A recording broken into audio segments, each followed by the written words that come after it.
Thank you, Mayor McBride and councilors. Okay, we are live. Thank you, Mayor McBride and councilors, for joining us early this evening for this discussion. The city's 2020 work plan identified the Rand Road Development Project as an opportunity to partner with a community to develop affordable and attainable deed and income restricted units to help meet Hood River's housing needs. At the time the 7-acre parcel at 780 Rand Road was purchased in early 2020, the city committed to development of at least 50 housing units for households earning at or below 120% of area median income. A consultant team led by Leland Consulting Group was selected to prepare a housing development strategy for the site, as well as to prepare a request for qualifications that will be used to solicit a developer.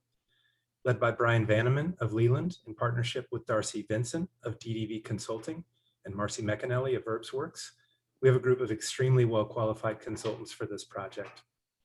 When I spoke with you about your vision and goals for the development strategy in December, I understood you were interested in focusing on households earning at or below 80% of area median income, that's AMI.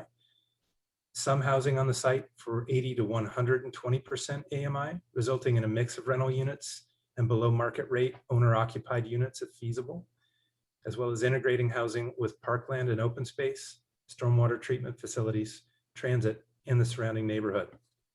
Around the same time that I spoke with you last about the project, Brian and I met with several of the adjacent property owners, as well as representatives of Hood River County, Mid-Columbia Housing Authority, Big River Community Land Trust, Next Door Incorporated, the Hood River Latino Network, and the Aging in the Gorge Alliance. Mike Kettler of Integrity Building and Construction, who considered developing the site before the city purchased it, and Mike Kitts also spent time sharing their thoughts with us. Since December, the consultant team has been working on development alternatives. Again, part of their role is to find the balance between what the city wants and what the nonprofit or private developers can feasibly provide. Tonight, Brian Vanneman and Darcy Vincent are joining us to share the preliminary development alternatives. We hope you'll point out anything that we have missed. In the coming weeks, staff will gather additional public feedback, including through the project website, and the consultant team will continue to refine the development alternatives. Brian also will be preparing a request for qualifications to developers that should be ready by the end of June. With that, I'd like to turn it over to Brian and Darcy. Great, thank you, Kevin, and good evening, counselors. Thanks for being here. Kevin, I'm going to try to share my screen. I think that's, and we'll see how successful that is. Let's see. Oh, there we go. Yes. Looks like that'll work. And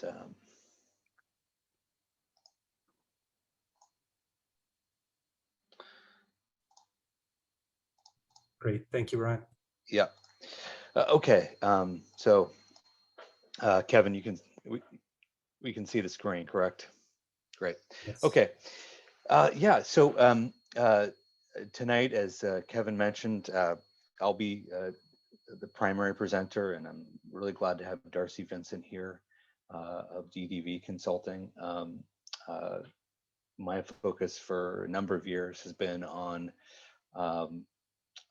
marrying the best of public and private development, and particularly public land dispositions in which cities are attempting to achieve something more than the market would provide on its own. And Darcy is an expert in affordable housing finance, so she's been a great member of this team.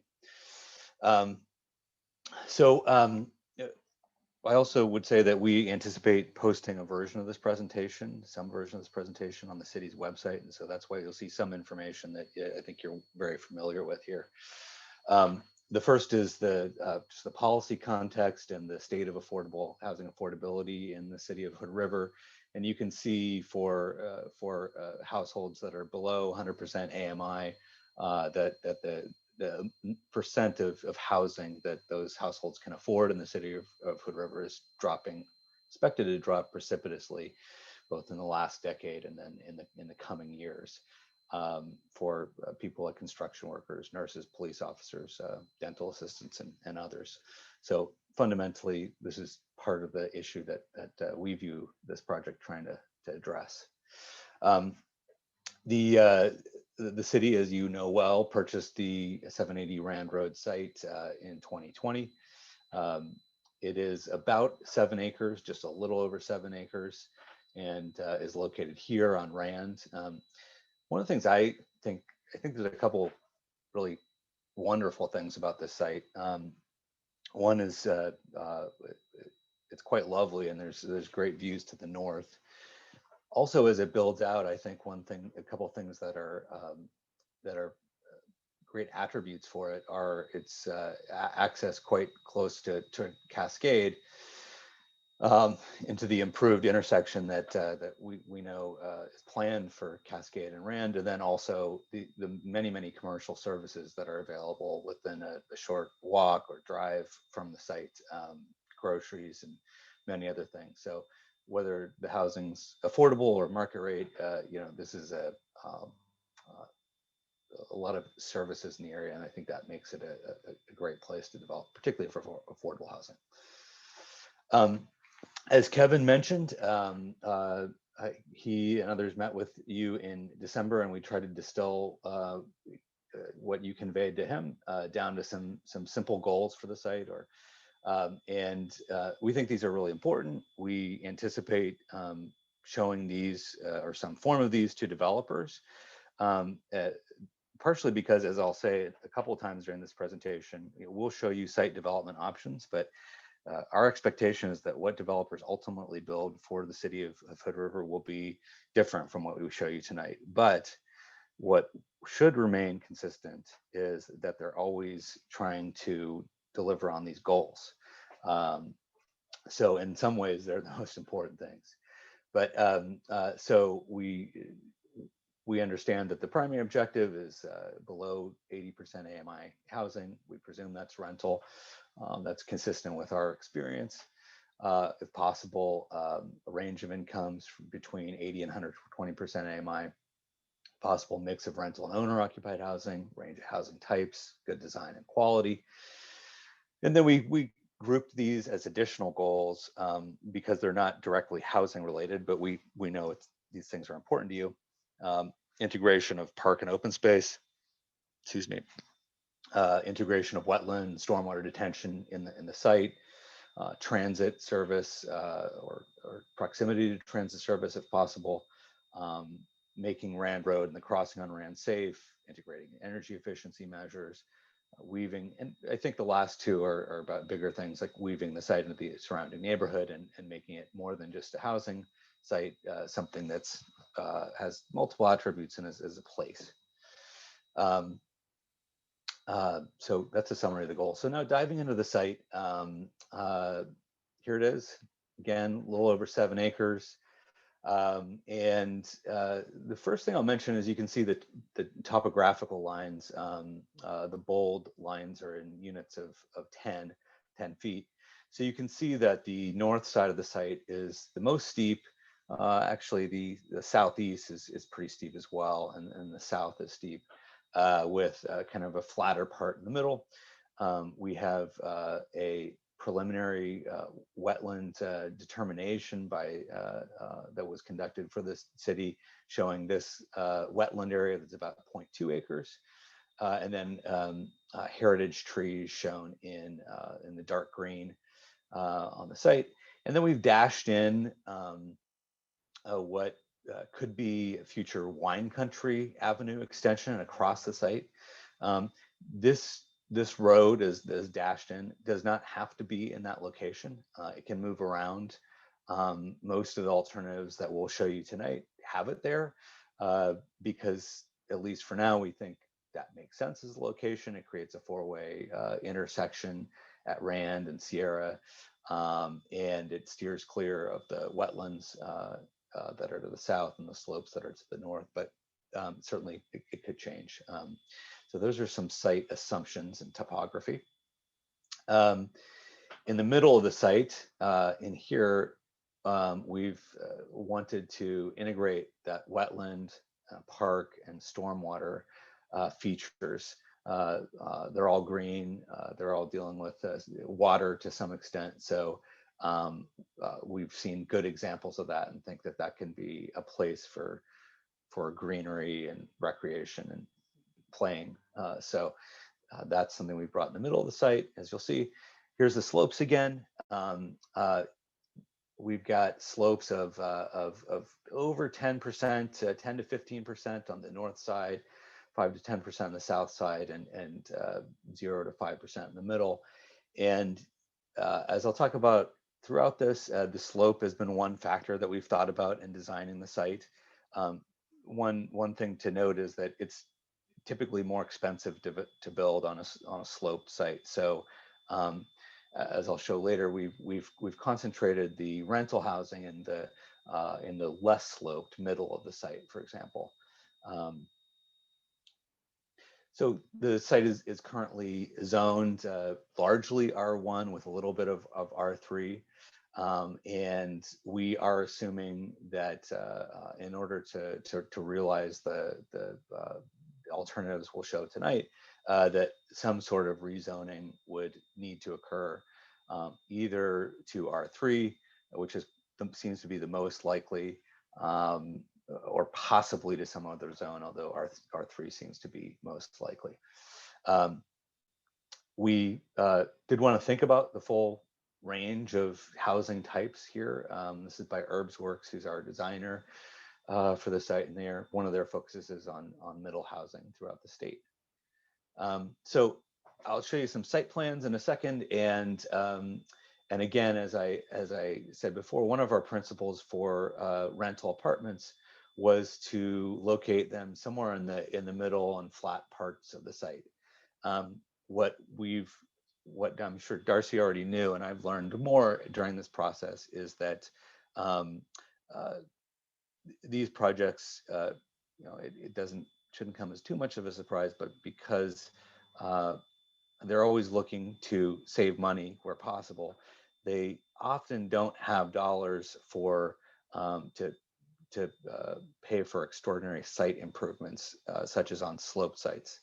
And also some of the grant funding sources that come via the state cannot pay or can only pay for a limited amount of site infrastructure and site development costs. So again, that's why we've generally located the rental apartments on the flatter middle part of the site.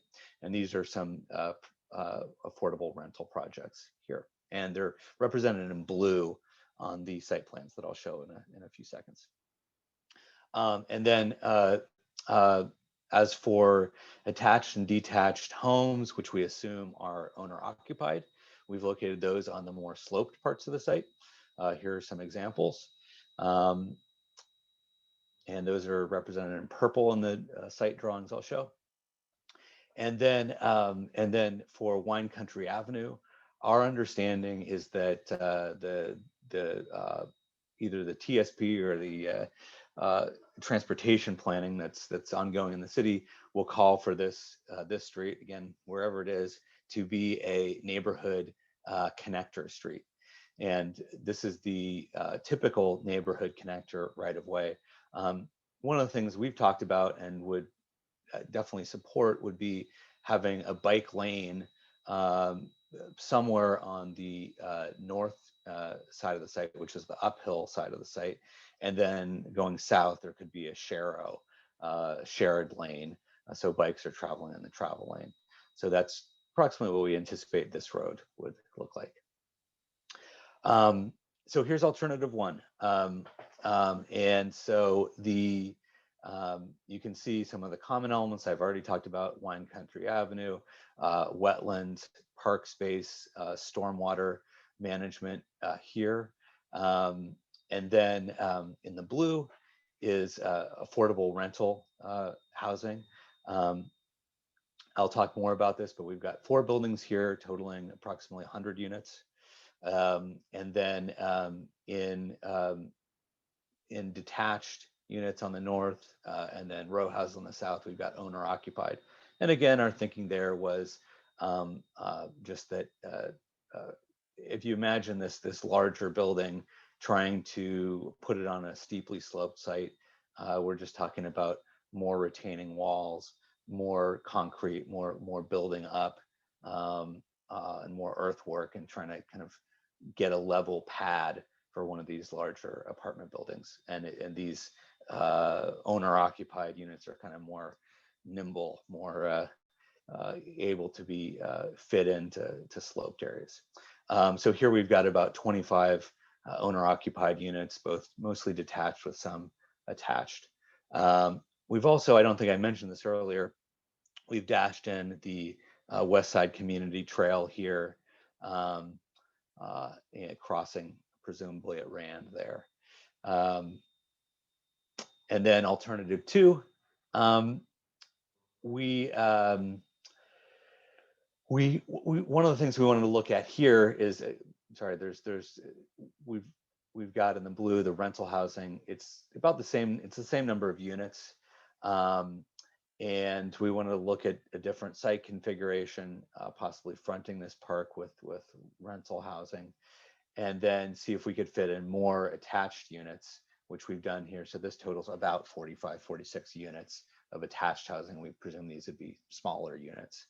And again, they're clustered on the more sloped parts of the site.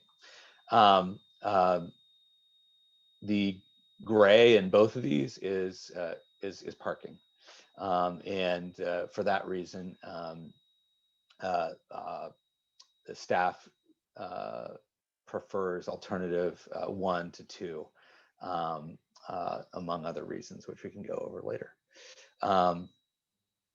So I'm going to talk briefly about some affordable housing finance principles. This is very simple, but just for starters, one of the things I just want to remind people is that building housing is expensive, unfortunately, and consists of a bunch of different costs: profit, land, site improvements, soft costs, which include many things, hard costs.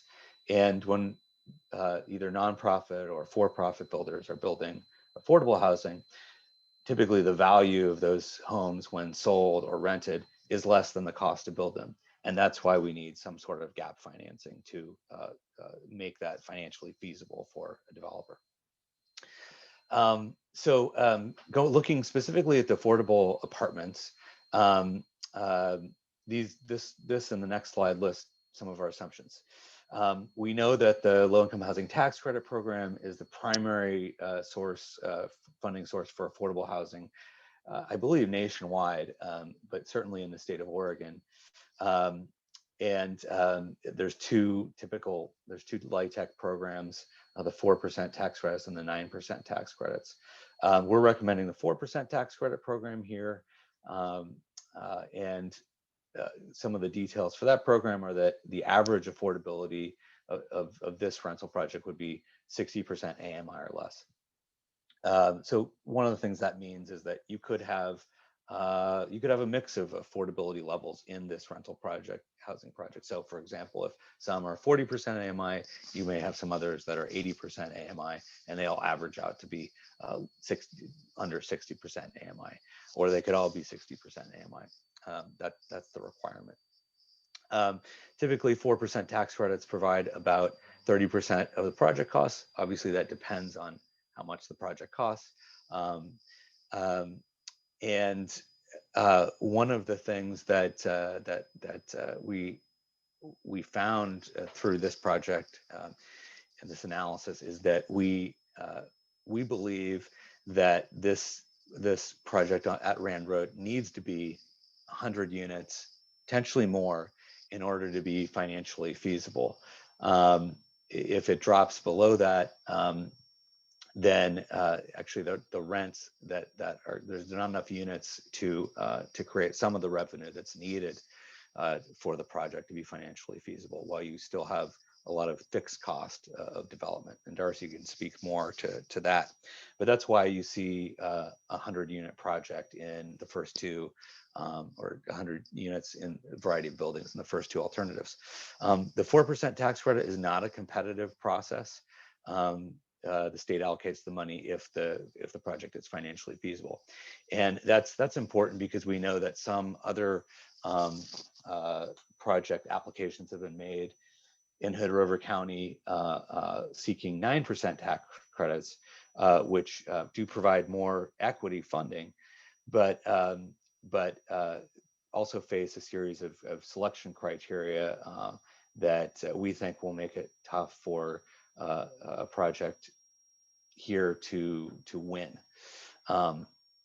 There's also the LIFT program from the state, which we've assumed this project also wins LIFT funding and pairs well with the 4%. So the kind of capital stack, as we think about it, of the series of investment subsidies that would be going into this project are, as I mentioned, 4% tax credits, LIFT funds, a property tax abatement, which could be either adopted via city ordinance or could be awarded via the housing authority involvement, in which case a city ordinance probably would not need to be adopted. A city land write down, which essentially means selling the land for little to no value. We're assuming that the city would pay some of the SDCs, being water, sewer, and stormwater, and that the parks SDCs would either also be either paid or waived by the city. I can speak more about that. And then also we're assuming some CET funds either from the city or the county. And then we're also assuming that the developers make for the affordable housing project are making little or no expenditure on the primary site infrastructure. I'll talk about what that is in alternatives 1 or 2, and we're assuming a rezone. The owner-occupied homes, these are a mix, obviously, of detached and attached housing units ranging from 800 to 1,600 square feet, with the primary target being 80 to 100% AMI. Some could go up to 120%, particularly if they're larger homes, or if they're extremely expensive to develop due to slope or some other condition. We assume that when the city sells this, that there would be a covenant requiring the developer to retain those homes as affordable for some amount of time. Although there is complexity when homes are resold, and certainly instruments like the Community Land Trust enable long-term affordability and kind of address the problem of resales and how the city would ensure that those resales are also affordable. So here we're assuming a shorter list of investments or assumptions. Those are that the city writes the land down, in other words, reduces the sale price, transfer price to very little, and that the developer here, we also don't see the developer of these projects being able to pay for a significant amount of the primary site infrastructure. The reason being that if they do spend a lot of money on the site infrastructure, they then need to charge the future homeowners that amount in order to not lose money. So here is the primary site infrastructure. And obviously it's conceptual in terms of these are not engineering drawings, but we've got wine country that we've looked at, the intersection at Rand. We are hoping that there are not improvements that are necessary to a culvert that goes under Rand, but that is something that we've looked at. And a series of frontage improvements on Rand, essentially sidewalk, planter strip, those sorts of things. The West Side Trail here and the West Side Trail crossing, and then a park and open space. So because of all this, one of the alternatives that we've discussed and that we've proposed for consideration is alternative 3. And so in this alternative, we've said, okay, what if basically some or all of the owner occupied units, those being the purple units, become market rate. They're not affordable. They're essentially whatever the market can bear. The reason that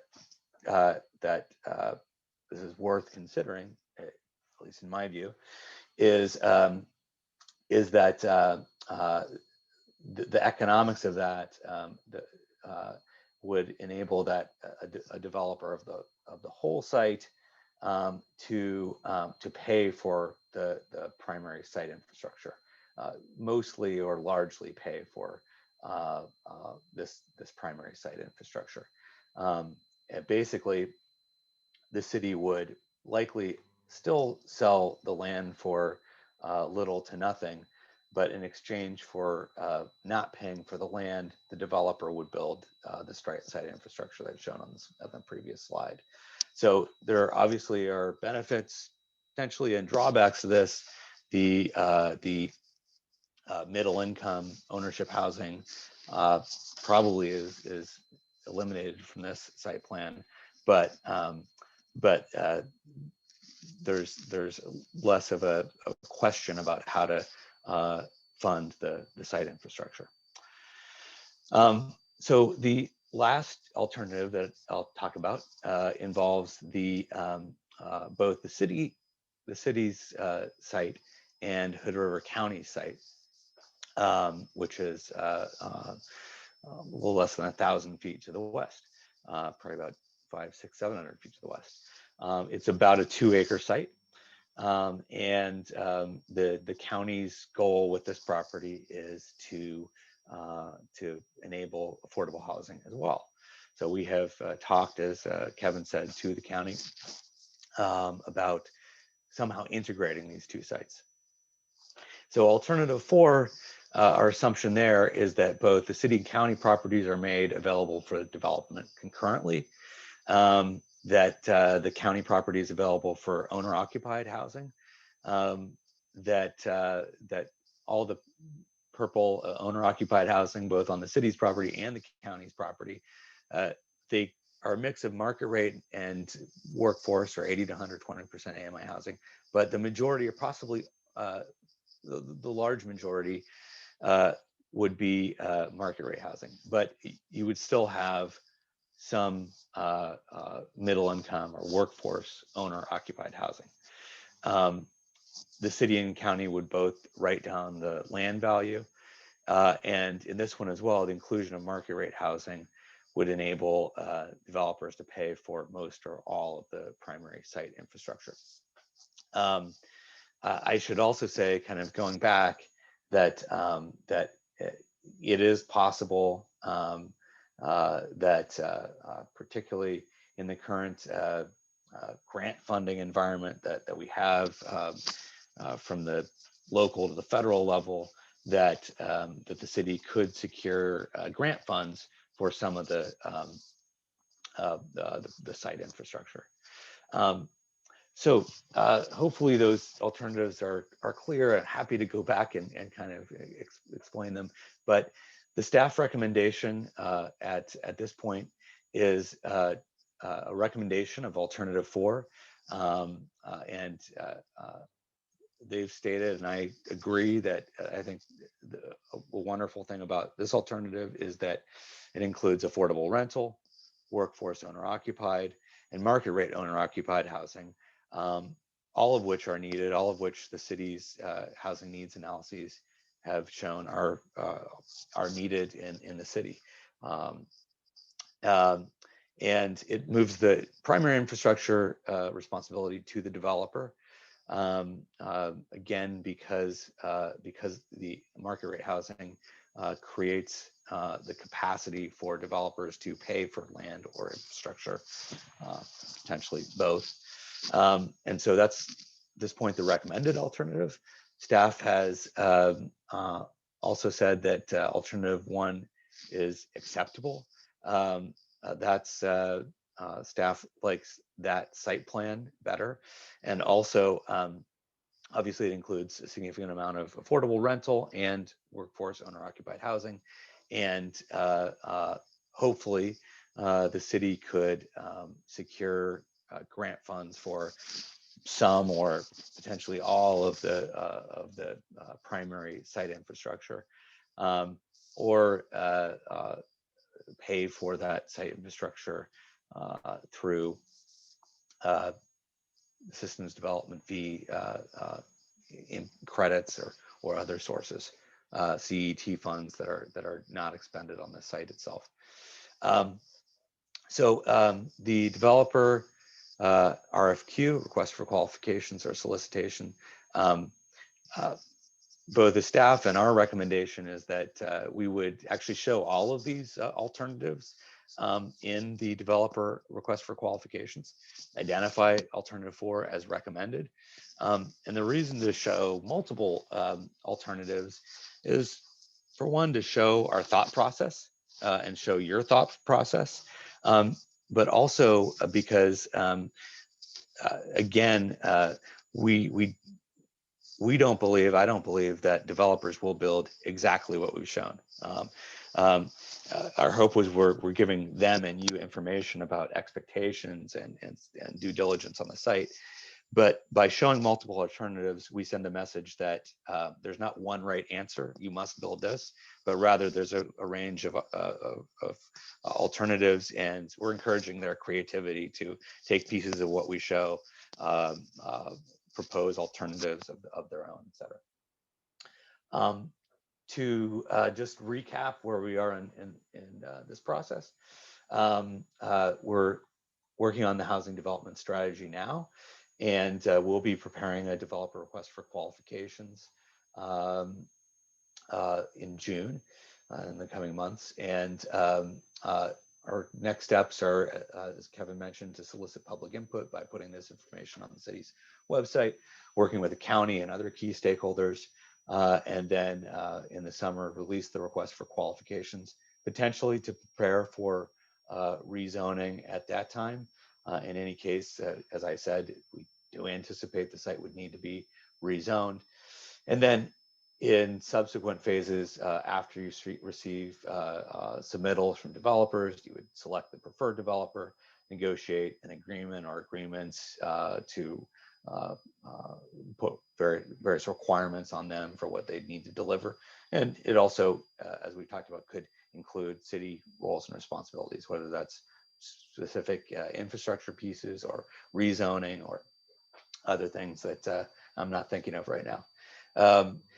And then after you have an agreement in place and the proper zoning, the developer or developers then build, finance, operates the project. We've just prepared this as well, just to remind everybody, including ourselves, that this project will come into focus over time. I've worked on projects where the alternatives we came up with during the planning stage are remarkably similar to what's ultimately built and not. But we're trying to provide people with concepts to react to. So that's our presentation for this evening, we've outlined development alternatives and the next steps, and wanted to ask you if there are other issues to address, questions, comments, etc. Thank you. Thank you, Brian. That was a great presentation. Wow. You guys delved deep into the financial part of it, it looks like, quite a bit, figuring out what could happen. Mm-hmm. So thank you. I'm sure counselors probably have some questions. Megan? Yeah, Brian, could you clarify when you have these different alternatives, is the alternative like, are we giving the number of units, is that what the alternative is, or the location of where the units are, is that what the alternative is, or the, like, if it's detached or detached? Like what are we actually, if we show these alternatives to folks, what are we saying we want out of them? Which aspect of it? I would say all of the above. Again, if I go back to, in my view, the goals are the most important, really, because when you so we'll prepare a developer solicitation. And what that'll say is, you know, the city has a 7-acre site. The priority is rental housing at 80% below the potential for owner-occupied workforce housing, et cetera, et cetera. Then provide different alternatives. Those alternatives, I think, would have a design component, you know, what the site layout is, where the units are, and also what I think of as a deal structure component, which is, you know, based on this site layout, we're anticipating that you, developer, would need to secure low-income housing tax credits. The city would likely provide, the city or county would likely to provide some CET dollars. So I guess it would include all of those things. Does that answer your question? I guess a little bit. I mean, so based on alternatives you've given, we have basically declared where the roads will go, where the park will go. The developer wouldn't be choosing that. Good question. Okay, no, no, I would expect. So let me go back. The way that I've done this before is we would show these alternatives, but also tell developers that basically as long as you meet the city's goals, and as long as, and we actually could be probably more specific about those. For example, at this point, you know, I think that we feel pretty strongly that 100 units of rental housing ought to be either a goal or, you know, a target. And because we don't see how this project works without that. But no, we would show the alternatives kind of to be educational for developers, because from their point of view, and from my point of view, these kind of site plans are really helpful. If you just look at an aerial, it's hard to get a sense of, well, how big is a 60-foot wide, 70-foot wide right of way here? Where would units fit? But we would show these alternatives. But if a developer came in and, you know, honestly, Counselor, we've talked about the road kind of coming down here, for example, or the road coming to the north. And if they, after, as you go through the developer selection process, we'd want them to give you more information about their view on the site and how they would build it out. And as long as they meet the base expectations of providing X units of affordable housing, you know, having integrated stormwater design, including the West Side Trail, et cetera, personally, I would say, you know, you can let them rearrange the pieces the way they think is best. These are educational alternatives.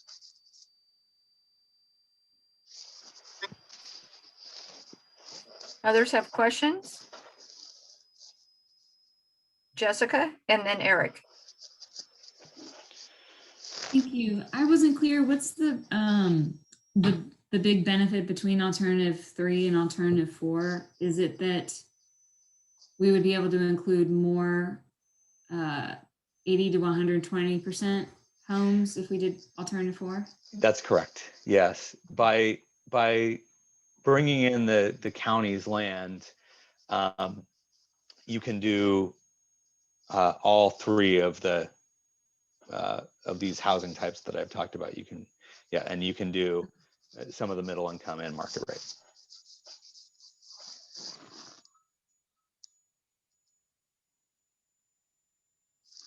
Eric? Thank you, Mayor, and thank you, Brian. Let me just say out of the gate, I was just so excited to receive this report. It seems so thoughtful, and your 4 alternatives certainly have me excited about this. So thank you. I have 3 kind of bite-sized questions. Maybe I can just throw them at you and you can respond to the 3 of them. First, the intersection of Sierra and Rand is hilly, and I'm wondering if you think we might have to have a signal there, or kind of what's your vision for that intersection because it's so hilly. Secondly, if we have the county property, I couldn't quite tell from your diagram if there's going to be a sort of an east-west connector. And will the projects be physically connected by a road?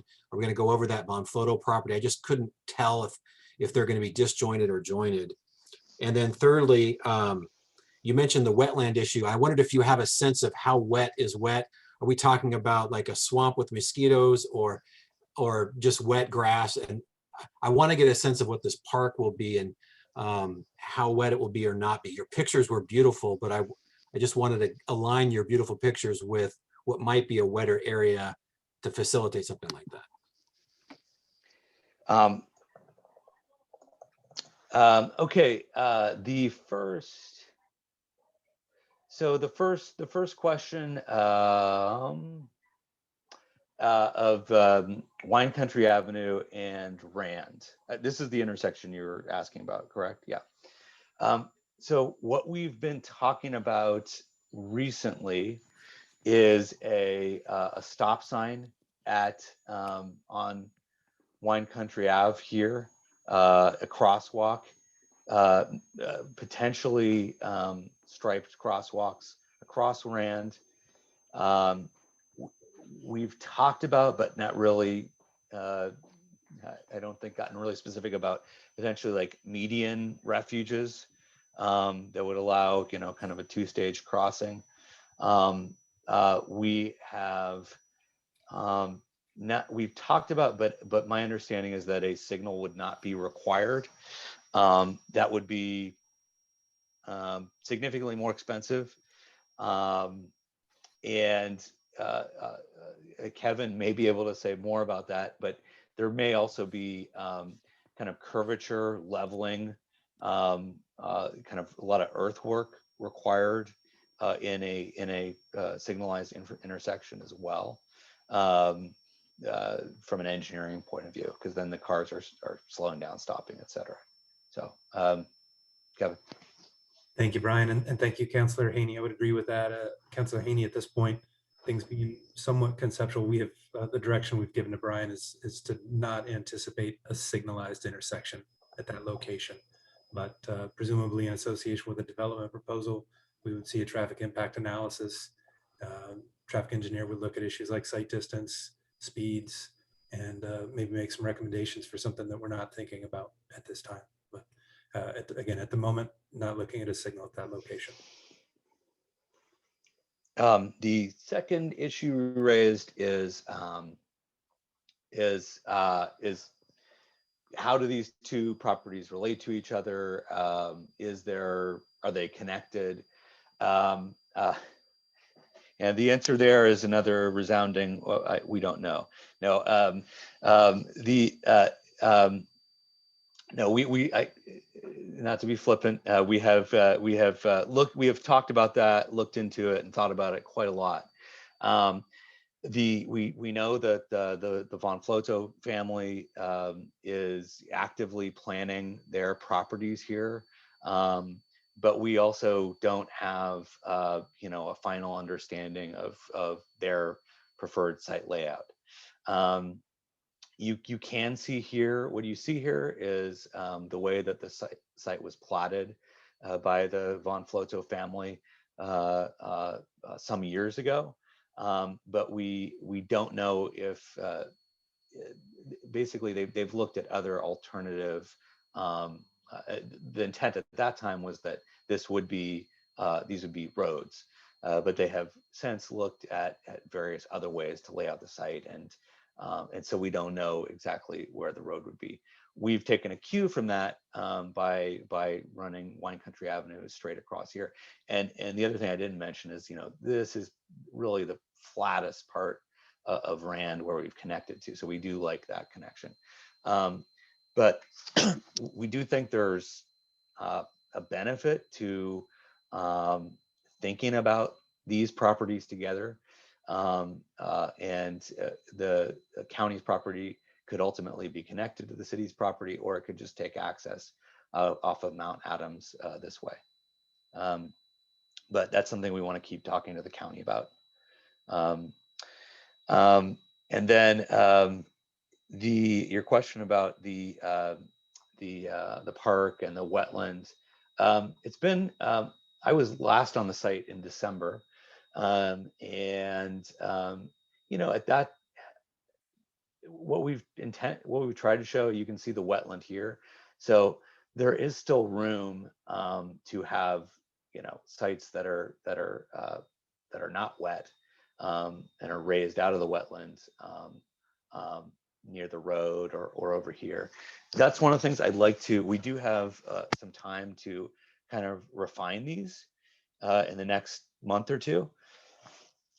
And I would like to have the designers give some more careful thought to this area, how big it is, help you get a sense of scale. But there's space here to, you know, have some green areas that are not swamps. But it's not a huge area. Again, this wetland area is about 1/4 of an acre. So, you know, this is also about 1/4 of an acre. So, Thank you. Mark? Yeah, thanks for this, you guys. I guess a couple things is, one is, it seems so prescriptive.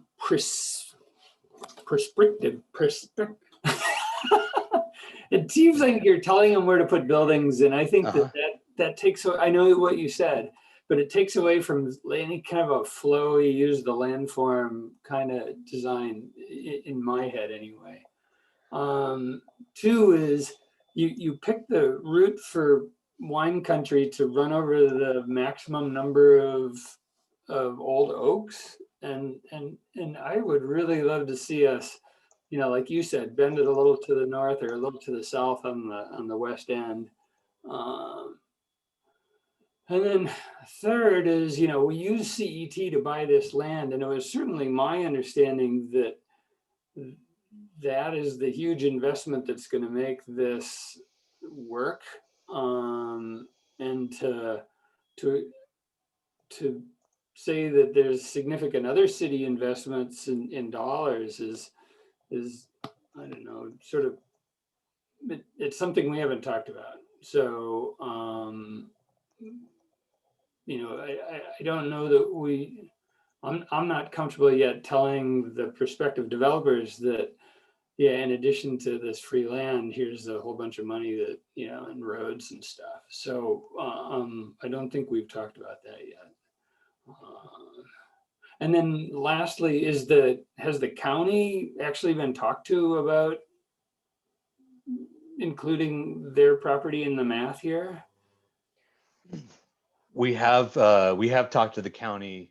I've talked to the county with staff twice, and I know the staff also have talked to the county other times.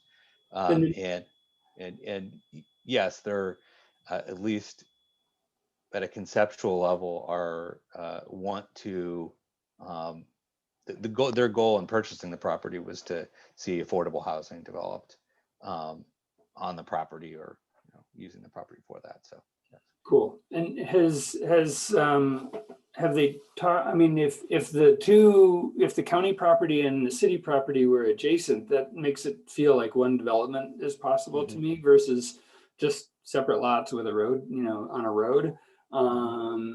Has there been any talk with Von Flowtow about you know, some kind of a property line trade to optimize the jointness of option 4? I think it's something that's something we would like to talk with them about. And if I could, Mayor, I'd like to jump in on the county issue. You know, we haven't wanted to get ahead of the city council, and I also want to be very respectful that there has not been a formal ask to the county yet. So they have been invited to this meeting to learn more about the project. But the purpose of Alternative 4 is to show an option for closing that gap, and an option that ultimately would deliver more housing to the community. And given what the county's goals are, we at least are recommending that we look into it. It doesn't mean that it would necessarily happen. We have to engage in those conversations with the county. Yeah, and I think that, for a developer, as long as there's access to the properties, whether they're connected or not at this point, or even in 5 years from now, if they have those options to work with both of those properties and have some kind of access, I don't think for them that would be a deal breaker anyway. Tim? Thanks, Mayor. I guess my question is, can you explain to us how what you've done so far is actually going to lead into the development of the RFQ, and how this is going to play into the formation of decision criteria that we're going to have to use to make a decision about which developer to go with?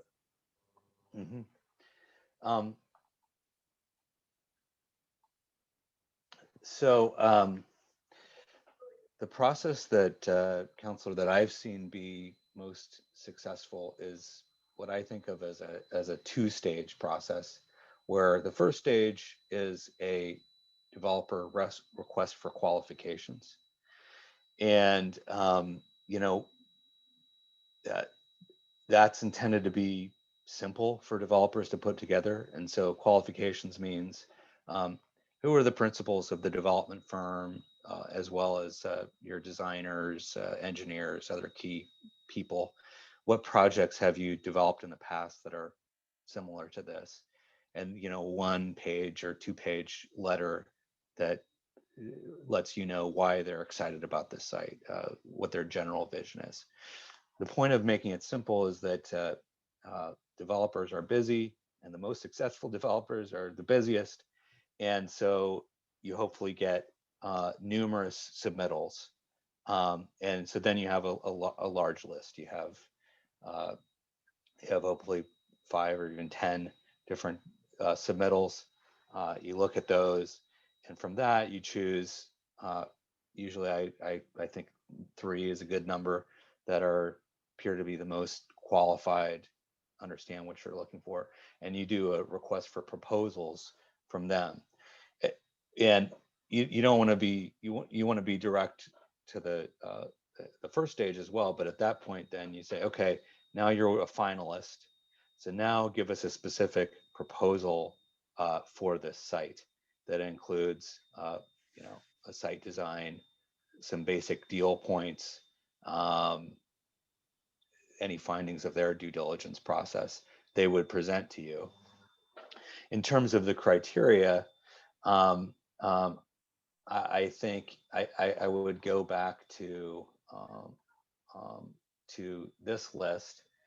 It's broken into 2 slides, but I think as I understand it, I think the first 2 criteria are the first one's the most important, the second one's the second most important.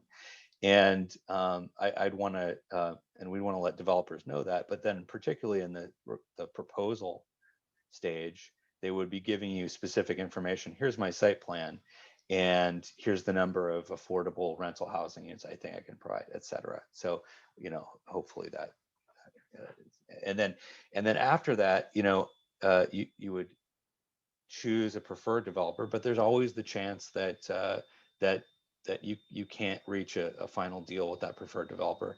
That's why you've got the 3 short lists, so you can go back to one of the other ones. Thanks. And I'm just trying to get at the advantages of actually recommending a preferred strategy, and how that potentially feeds in again to the ultimate criteria for choosing a developer. I really appreciated the city manager's point about about the reason for recommending alternative 4. We understand public dollars and private dollars are scarce. And so we do think by, enabling more development overall and more market rate development, as a mix of this whole project, it can improve the economics for some developers and really diminish any need for public dollars in the infrastructure. So is Right. it to attract developers then? Is that a? That's Can I- right. Yeah. Mhm. I see. Sorry, Mayor. Brian, I have a question. So with alternative 4, Mhm. really, we're still going to be doing alternative 1, but add on the county's property in order not to have to pay for so much of the infrastructure, that the city or the county won't have to pay as much of the infrastructure. That's right. But the numbers would be the same for the 80% and below, regardless of alternative 1 or alternative 4. We're hoping, you're estimating that we might get up to 100 units. Yes, Is that true? that's correct. That's correct. But I want to make one adjustment, which is that there's actually, for example, here we're showing a total of 125 units on the site. There's 100 that are in blue that are rental housing units, and then there's 25 that are owner occupied units. The owner occupied though are 80 to 120, correct? That's right. Mhm. And the blue is 80 and below. It's generally 60 and below. Generally 60 and below. Okay. Mhm. All right. Thanks. Megan? And then, did somebody else have their hand up? I was, Yeah, No. can you guys hear me? oh, hey Gladys. We can hear you now, Gladys. Okay, perfect. I'll go after Okay. Megan. You'll go after Megan. Okay. All right.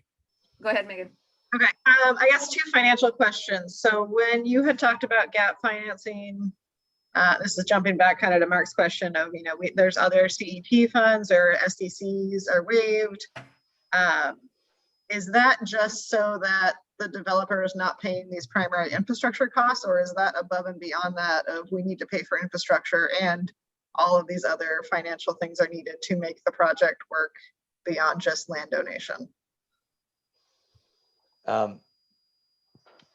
We think that this set of incentives is necessary in order to for the project to pencil to be feasible for the developer.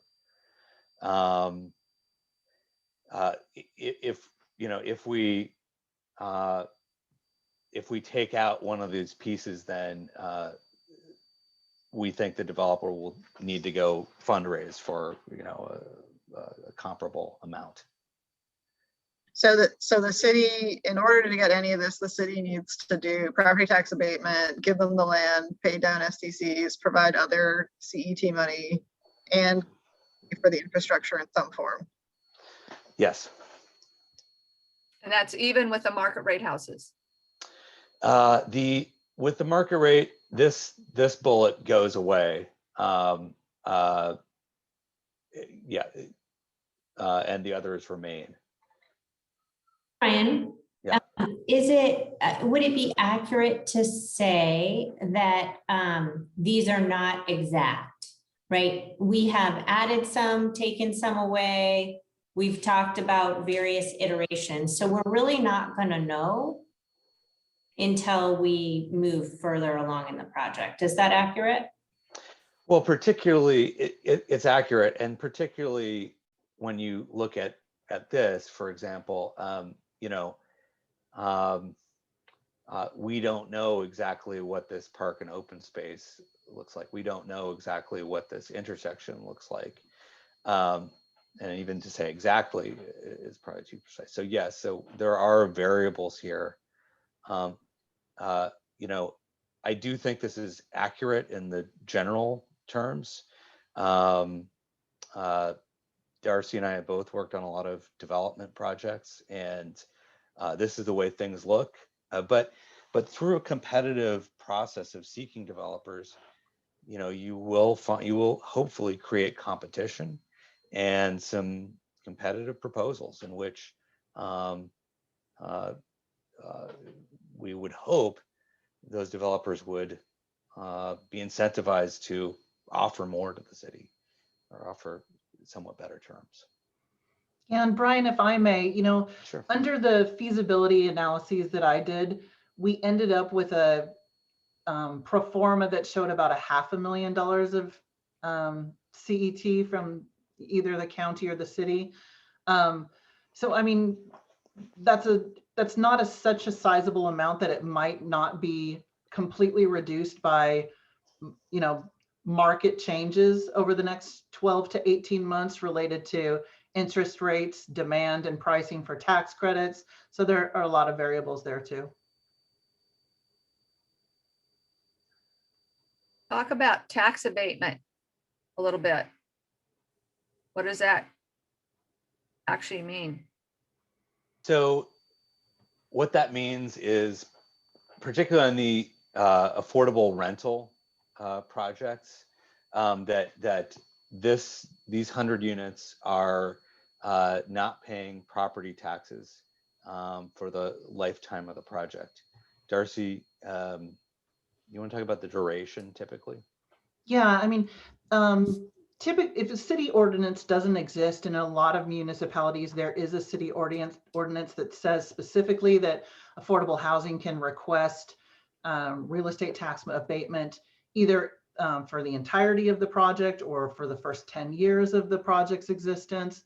But there is a statewide rule that says that housing authority involvement does allow you, through a relationship as them acting as a general manager and facilitating housing wait lists to your project, for them to be able to abate taxes in any jurisdiction in the state of Oregon.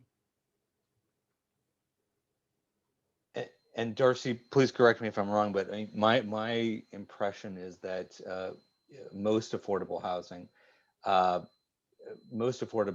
is built by nonprofit institutions of some sort, and in most cases, it's not paying property taxes because of that throughout the state. I think generally that's a true statement. Do you have other questions, Megan? Yeah, yes, when we're on the other financial thing, but I guess total, and I know this will change and can change and depends on the developer, but if we're building, say we can get 100 units of affordable housing, what is the total amount of financing the city needs to be bringing to the table besides just the land to make this pencil? Brian, do you want to talk a little bit about our calculation of what we thought system development costs would be? Well, before I go there, I'd say, Counselor, that your out-of-pocket cost at going forward is within these 3 bullet points. I don't know if I can highlight those. These 3 bullet points so it's because the first 4 these are from the state. Excuse me, property tax abatement. This is only on the rental, so you could kind of show an opportunity cost of taxes not received here, but and there's no net new dollars going out for the land. Again, it depends on your accounting perspective, but these 3 bullet points are any amounts that the city would really pay itself for SDCs, the CET funds, and then the site infrastructure. And I know I'm winding around your question, but then it also depends on if we assume alternative 4, we think that this primary site infrastructure can be minimal or potentially nothing. We also know that there are grant funds out there for infrastructure this year. So it may be that it's the combination of these 2. My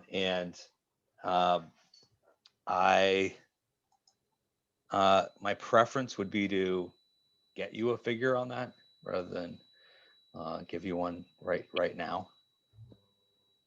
For the CET, is it just what the city or the county happens to have in their coffers now, or is the CET for 10 years into the future? Or what are you talking about, CET? Mayor, could I jump in here? I think, with all due respect, we're sort of getting way down in the weeds. And I think what we need to hear as we put this solicitation together is, what are there additional city goals? Is it a goal to not pay any additional money? Because if it is, then we need to know that. Is it a goal to not do a property tax abatement? You know, that's kind of where we need to be so we can put this solicitation together. We've come up with several alternatives for trying to close the infrastructure gap.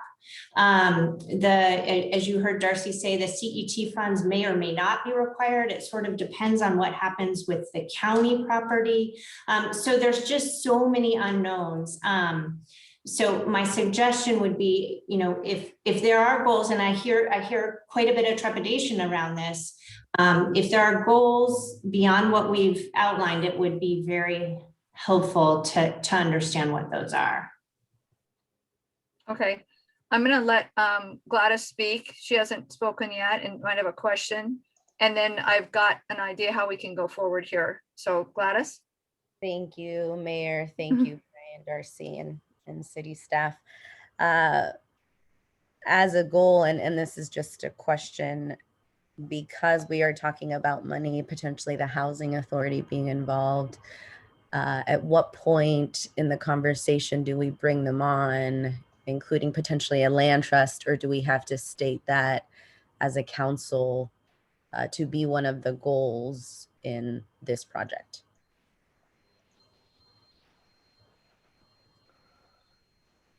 Thanks, Gladys. Would you be answering that, Brian or Rachel? How that they might be involved? I think just go ahead. I'd be happy to take a attempt at it.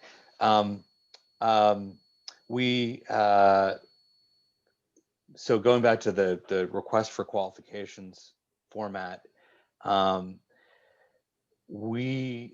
guess my thought is that the housing authority and the community land trust could be proposers. They could submit proposals as part of that. They could be on multiple teams. They could team together. We don't know. We have talked with both of them and kind of briefed them on the general parameters of how we've been viewing the site, the kinds of things that you've seen tonight, and they appear to be supportive of the direction we've been taking and believe that the site analysis and financial analysis make sense. But we have not attempted to kind of include in the goals a requirement for their involvement. If for some reason neither one decided to be involved as like a developer or as a builder of this project, how would we still try to work with them to ensure that we do have equitable financial resources for folks? So there are other developers. There are developers throughout the state that build low-income rental housing. There are developers who build affordable ownership homes. So an assumption I'm making is that you will get proposals from other entities, or it could be multiple teams that include the housing authority. But there are other nonprofit and for-profit builders that build these types of things. Yeah, I think that they will have multiple opportunities to submit either alone or with other people if they desire so to do it that way. So they won't be left out for sure. They'll have opportunities. So let's just talk about the big picture. So we've got a couple of big picture things. We've got what looks like the possibility. We have to have at least 50 units. It looks like we might be able to have up to 100 units or possibly more from the analysis we have so far.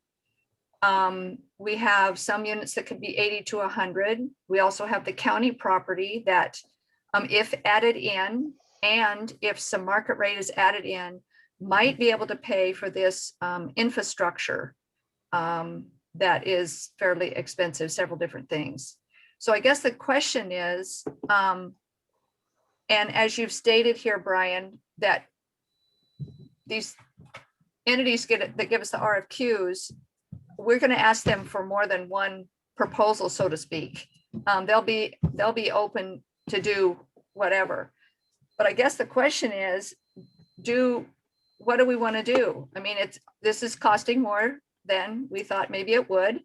And these are some alternatives to pay for the infrastructure, or we can come up with some money for more infrastructure. So that's kind of the bottom line, I think, is do we want to pay for more infrastructure or not? But I think we should let the community, the building community, give us proposals. Now, am I stating it wrong, Rachel, or what?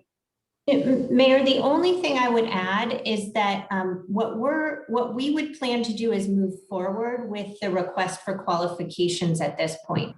So if there is something missing from the goals, or something that council really wants us to take into consideration as we put that together, it would be helpful to hear that now. Otherwise, we will proceed and we'll be able to answer some of these questions as we get further down in the process.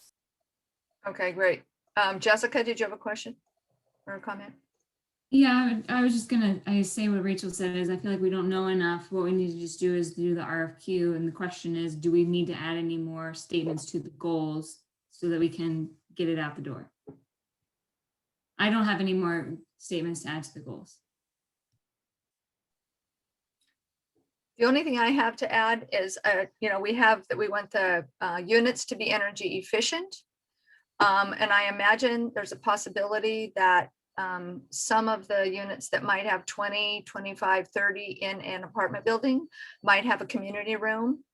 And I'd like to put the word energy resiliency in there too, because these might be places that we could have some more resilient areas if our power goes down. So just add that one word in, energy resiliency, that's all. Anyone else?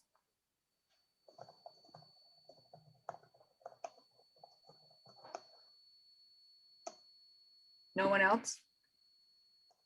Yeah, I have my hand raised. Megan?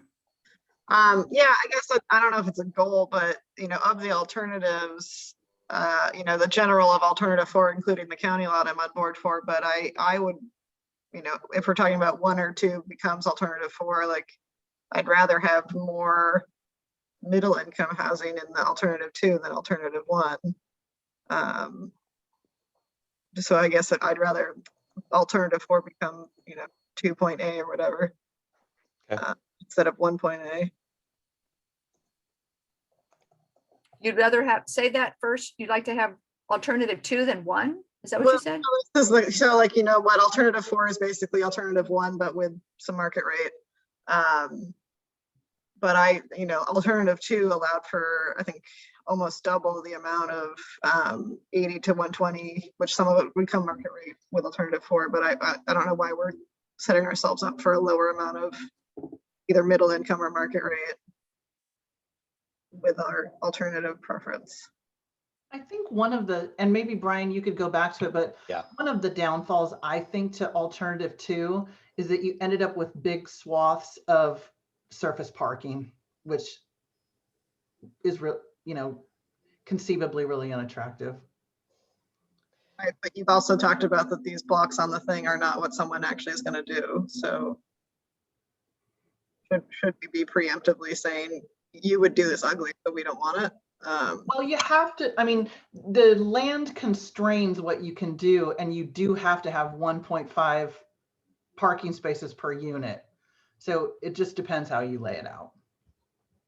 It's hard to get the parking there without reducing the middle housing, unfortunately. And we took all kinds of stabs at it.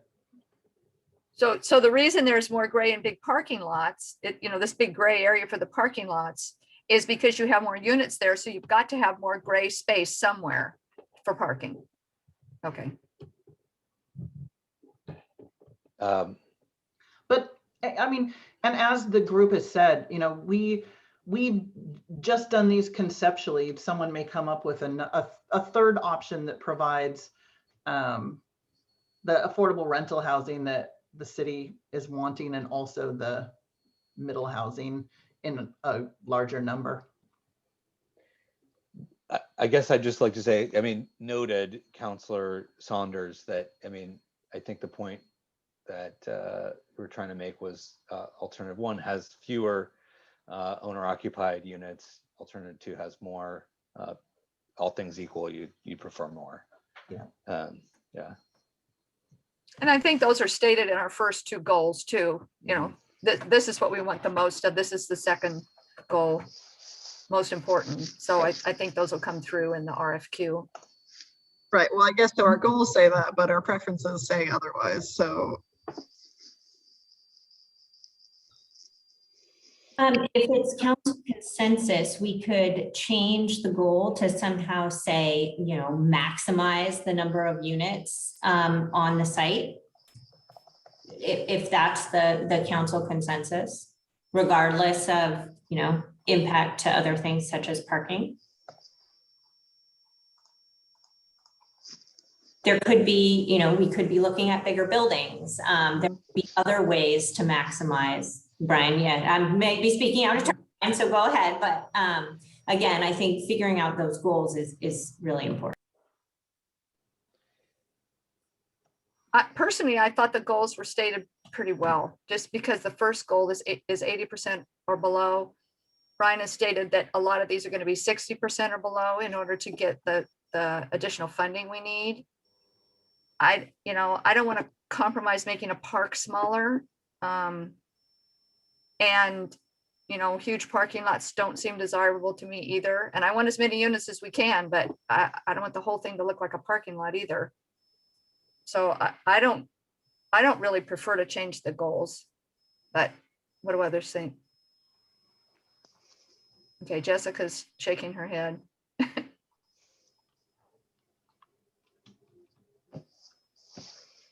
Tim? I agree with you, Mayor. I think we should proceed on as the staff recommends. I don't see Sorry. a lot of comments going on this. Is everyone good to go ahead with the RFQ after the presentation this evening? I've got 1 thumbs up, 2, 3 thumbs up. Mark, Megan?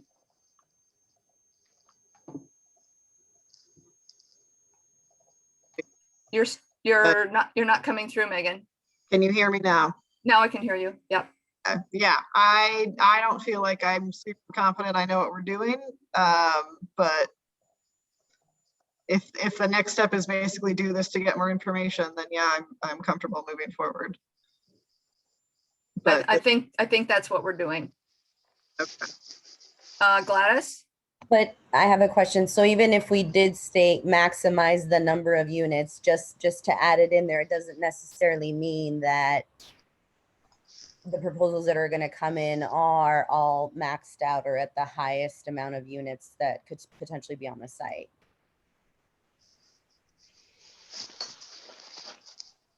Just because we put it in there doesn't necessarily mean that they'll build it, is what I'm saying, is what I'm asking. If we added another point, another goal.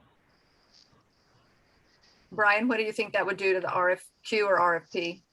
Well, I think frankly, I agree with what you said, Mayor, which is that maybe that is what you want, maximizing the number of units, but I think I'm not sure that's what you want, because for example, if we could build units on this park, you know, we probably could, but is that desirable? So I think maybe it's something like maximize the number of units, you know, to the extent it doesn't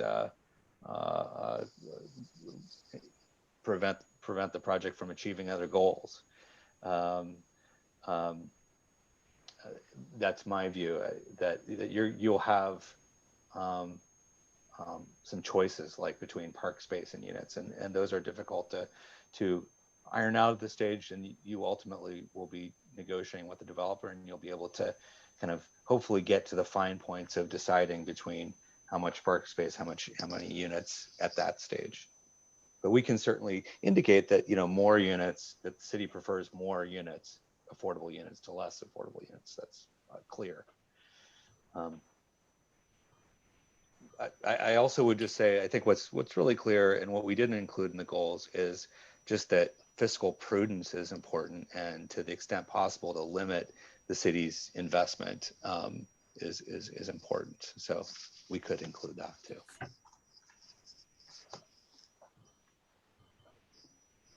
All right. I'm looking at everyone here where I think I'm going to try and wrap it up if we can. Is everyone okay to keep the goals? Gladys has mentioned maybe doing something else. It sounds like we might be a little bit early for that, and we're going to get, you know, more alternatives when we get further along with this. So if everyone's okay, Megan? Sorry, I guess I still have, I know we've talked about this a bit. Like, at what point do we speak with the developer about what the site would actually have on it?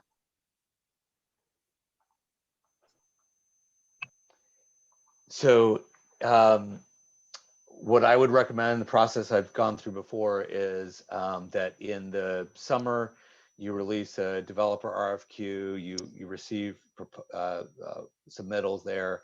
It's probably not until the fall that you then shortlist, and those approximately three developers, provide you with site-specific proposals. Thank you. And I think, you know, once we get down to it and we can fine tune things when we have picked a developer, or when we have gotten down to at least three, or maybe down to the one we're going to use, then it's the negotiation of what we actually are going to get. All right. Great. I think we're ready to go forward with the RFQ. I think you have our input. Thank you so much. Great. Thank you. Thank you. All right. Appreciate it. Really a lot of work, and so glad to be where we are here and moving forward. I look forward to you know, seeing this site built out in a way that makes you guys really happy and proud, and provides affordable housing. So thank you. Thanks.